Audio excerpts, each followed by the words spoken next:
Point is, if I'm the other life form and I see humans, my first question would be, just given what I know about humans, have you come to colonize this planet?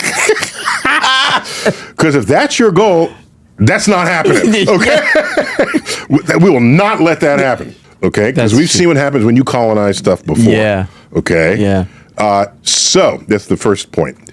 Second, that's interesting because that implies that the humans have more technology than the alien in that case. Yeah, because otherwise the aliens would have visited us first. No, listen, the question you got to ask is, really, you conveyed happiness by a little yellow circle with a smiley face called an emoji? Like, there are so many bigger questions that you could ask these people. How about this? I would say, how did you survive yourselves?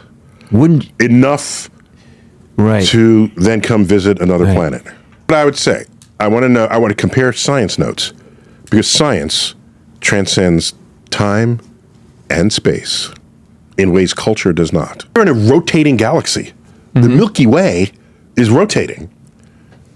And so that is, all the stars in the Milky Way are rotating around our central black hole in the center. So if you go back in time, you are no longer where you left in space.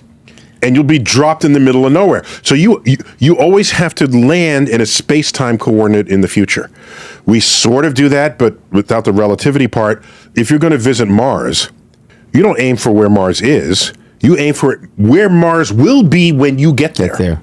Then you intersect Mars. So if you're going back 2,000 years, it will be an empty set. What you need is, you have to know where was the solar system and the Earth 2,000 years ago.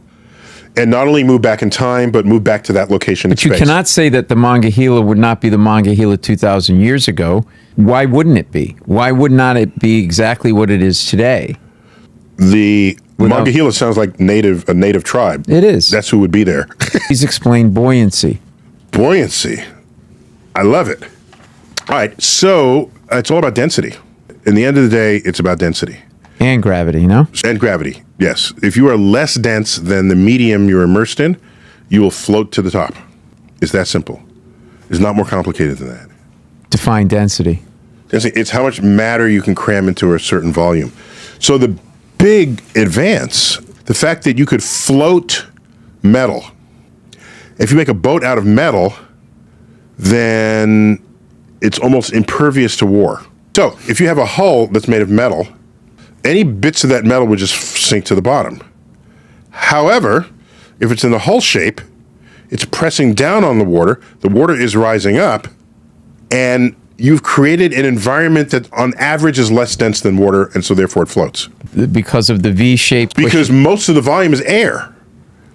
So you get to add the air plus the metal as part of the contents that's within the volume. And when you do that, you systematically reduce the density of the material. If you go back 1,000 years ago, people made boats out of wood, sensibly, because wood floats. So if you make anything out of wood, it would float. My question is, what is on the other side of that extreme? In other words, relativity tells us that as an object approaches the speed of light or is in a deep gravitational well, time slows to a stop. Okay, so now watch. So some years ago, people realized you couldn't accelerate past the speed of light. But does that preclude a particle existing faster than light? If you can't accelerate past it, can you exist on the other side? And serious thought was given to that, to the point where there's some movies based on it. And there was a hypothetical particle that has these properties. It's called a tachyon. Tachyon from the Greek meaning fast. Tachyos. And tachyons would live backwards in time. How is that possible? Because if time slows down as you reach the speed of light, on the other side of speed of light, if you continue the equations jumping that gap, time would go backwards for it. If you are motionless in space, as far as you're concerned, you'll still have your own timeline, and all that matters is what other people will say of you as they fly by you. So everyone will have a different time reference for you. But all you care about is your own clock and your own wristwatch and your own clock on the wall. And that's all you care about. Now, that's if you're not moving. But if there's no gravity, then time speeds up for you. So if an object is motionless and there's zero gravitational effect, how would time work for that object? Yeah, but you and everyone else around you in your same reference frame will age at exactly the same rate. It could be 1 second for every 10 seconds outside of your club, right? But it won't matter to any of you. You can't hack that system and say, I want to go back to when I was younger. Okay. So scientifically, Right. we use the right hand rule. Okay. Okay, so stick out your right hand. Right. Open palm open. Palm open. Now make a curl your fingers. Curl your fingers Keep your in. thumb up. Thumb up. Okay. Any object that's rotating in the universe, if you curl your fingers in the direction it's rotating, Right. your thumb is the North Pole. That's the North Pole. Yes, for any object anywhere. Correct. Okay. If you want your thumb to stick in the direction of the North Pole, you have to use your left hand. Oh, that's okay. So the right hand rule is right hand, thumbs up. That's how you know what North Pole North is. And if you Pole, know what right. North Pole is, you know what South Pole You know is. where South Pole is. Okay, gotcha. Okay. Okay. Yeah. So yes, of course we are north biased, but there is at least consistency with all maps show north, Okay. north up. All right. Yeah, that's not interesting though. Okay. To turn a wooden chair into a wooden table, well- you're not really manipulating atoms.